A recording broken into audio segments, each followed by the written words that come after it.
En ce moment, le quartier bouge comme un écran qui défile. Les jeunes parlent de business, de cash, de plan, de rentabilité. Moussa marche avec son téléphone dans la main, écoute des vidéos motivantes et des success stories qui promettent la richesse en 7 jours. Sa mère Aïcha lui rappelle doucement qu'il faut payer la farine, l'électricité et l'école d'Inès. Moussa sourit, mais au fond il a une peur, rester pauvre pendant que les autres réussissent sur Internet. Karim arrive en mode sûr de lui, écouteurs dans les oreilles, téléphone dernier modèle. Il montre à Moussa une capture d'écran, plus 150 000 sur une appli de Paris. Et tu vois, c'est facile. Faut juste connaître les bons matchs. Moussa doute, mais Karim insiste, tout le monde fait ça maintenant. Même les gars du lycée. Autour d'eux, un petit kiosque vend des recharges, des cartes SIM, et affiche des posters de paris sportifs. Moussa se dit qu'il va juste regarder, pour comprendre. Aïcha observe Moussa sans parler. Elle connaît cette tension dans le regard, ce mélange de rêve et d'impatience. Elle vend des beignets et du café, avec un foulard coloré et un tablier simple.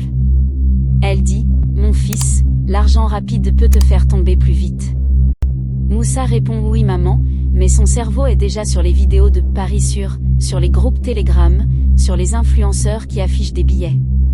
Inès vient demander un cahier neuf, et Moussa promet encore, bientôt. Le soir, Karim envoie un lien, installe l'appli. Bonus de bienvenue. Moussa hésite, puis il installe. Il met une petite somme, juste pour retester. Son cœur bat comme s'il faisait quelque chose d'interdit. Il choisit un match au hasard, copie les conseils du groupe, valide. L'écran affiche « Ticket confirmé ». Moussa se sent bizarrement fier, comme s'il venait d'entrer dans une équipe secrète. Mais en même temps, une inquiétude le pique, et si c'était une arnaque? Il éteint vite le téléphone et dort mal. Le lendemain, Moussa reçoit une notification, gagné. C'est une petite somme, mais ça suffit à allumer une folie dans sa tête. Karim lui envoie des émojis feu, tu vois. Je t'avais dit. Moussa achète un goûter à Inès, et son sourire le frappe en plein cœur. Moussa se dit, si une petite mise donne ça, alors une grosse mise peut tout régler. Aïcha remarque que Moussa parle plus fort, marche plus vite, comme s'il avait un secret. Moussa évite les questions avec des blagues. Coach Diallo entraîne les jeunes sur un terrain en terre rouge. Ici, on gagne avec la répétition, pas avec la chance, répète-t-il. Moussa court, transpire, joue bien, mais son attention part souvent vers son téléphone. Karim lui a dit qu'un grand derby arrive et que les côtes sont incroyables. Le coach remarque la distraction. Moussa, tu as du talent. Ne te perds pas. Moussa hoche la tête, mais le soir, il retourne sur l'appli comme si c'était devenu une routine. Tonton Sékou répare des téléphones dans une petite boutique. Il a des tiroirs pleins de vis, des écrans cassés, des batteries, des câbles. Moussa vient parfois l'aider, et Sékou lui apprend, une compétence, c'est une banque que personne ne peut te voler. Moussa écoute, mais son écran affiche des messages, match du siècle sur à 98%. Moussa sent son ventre se serrer. Il cache le téléphone et fait semblant d'être concentré, mais sa tête imagine déjà le gros coup qui va le rendre célèbre dans le quartier. La fin du mois arrive comme une claque. Aïcha compte les pièces, l'électricité menace d'être coupée, Inès a une sortie scolaire à payer. Moussa regarde la liste des besoins et sent la honte. Il a quelques économies, pas beaucoup, mais assez pour aider. Pourtant, la tentation le serre, si je mise tout, je peux doubler. Il entend la voix de Karim, frérot, c'est maintenant qu'on devient grand. Moussa n'a pas envie d'être celui qui rate. Il se convainc que c'est pour la famille, mais il sait que c'est aussi pour son orgueil. Karim ajoute Moussa à un groupe Telegram, VIP Prono. Les messages sont rapides, agressifs, Aelaline, confiance, banque, match fixé. Les gens postent des captures d'écran de gains. Moussa voit les montants et perd la tête. Un admin écrit, ce soir, c'est cadeau. Moussa tremble, mais il met une grosse somme. Puis encore. Puis presque tout ce qu'il a. Le bouton « Valider » devient comme une porte qu'il ouvre avec peur et excitation. Quand il valide, il se sent vivant, et en danger. Aïcha demande, « Tu as mis l'argent de côté pour l'école ?» Moussa répond, « Oui, t'inquiète. » Il ment sans la regarder dans les yeux. La nuit, il entend Inès rire dans son sommeil, comme si elle rêvait déjà de sa sortie scolaire. Moussa fixe le plafond. Son téléphone est à côté de lui, comme un serpent endormi.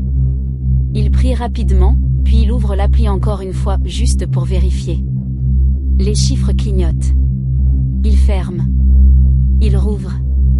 Il ferme. Son cœur ne se repose plus. Le jour arrive. Dans le quartier, tout le monde parle du match. Les vendeurs augmentent le son des radios. Les jeunes se réunissent dans une salle avec un grand écran, ou suivent sur des lives TikTok. Moussa rejoint Karim. L'air est chaud, les gens crient avant même le coup d'envoi. Moussa serre son téléphone, son ticket est énorme.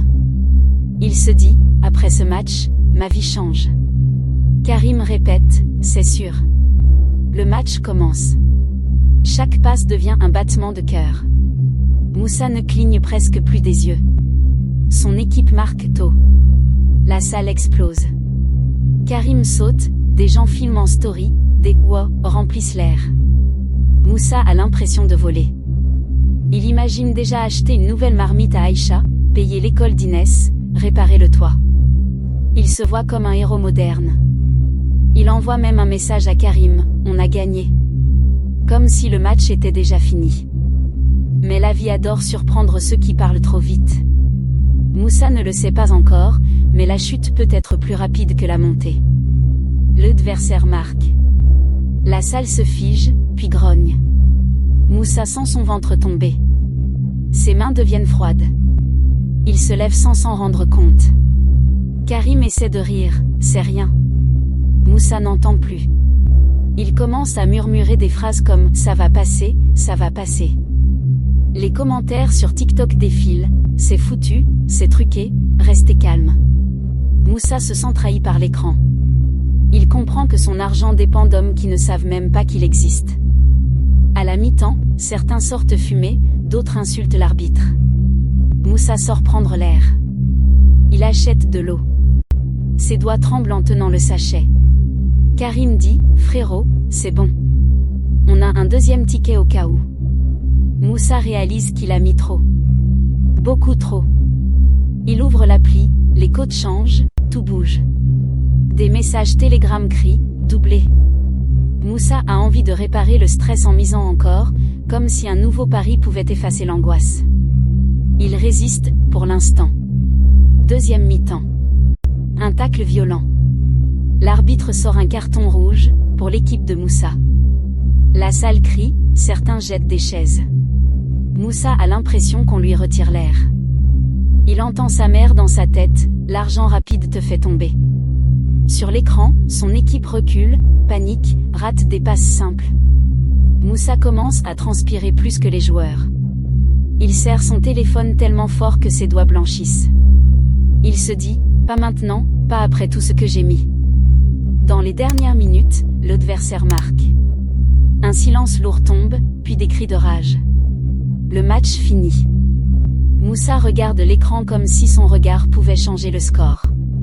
Son ticket est mort. Son argent est parti.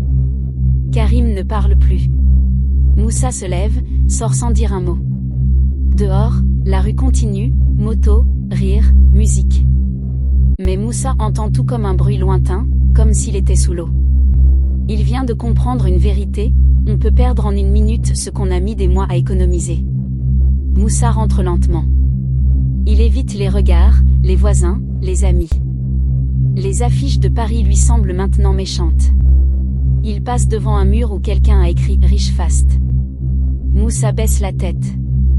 Il voit Inès avec ses copines, elle sourit et lui fait signe. Moussa répond avec un sourire cassé. Il a envie de disparaître.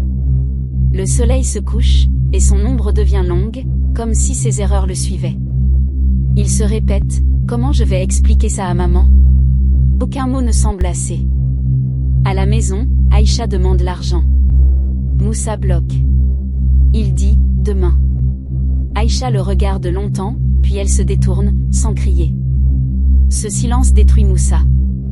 Inès demande, « Tu as payé la sortie ?» Moussa ne répond pas. La maison est petite, et l'air devient lourd. La nuit, Moussa entend sa mère prier doucement. Il a envie de pleurer mais il se retient. Il réalise que sa perte n'est pas seulement financière, il a abîmé la confiance. Et la confiance coûte plus cher que l'argent. Karim revient en chuchotant, « J'ai un plan pour récupérer. » Un gars prête de l'argent. On mise et on rembourse. Moussa sent la peur et la tentation se mélanger. Karim parle vite, c'est juste un coup. Moussa imagine la dette, les menaces, les nuits sans sommeil. Mais il imagine aussi sa mère triste, sa sœur déçue. La honte le pousse à chercher un reset. Karim ajoute, « Sinon, tu restes au même niveau. » Ces mots piquent l'ego de Moussa. Il comprend que l'ego est un piège, mais il est déjà blessé. Si cette histoire vous a plu, pensez à vous abonner pour soutenir la chaîne. La partie 2 arrive très bientôt.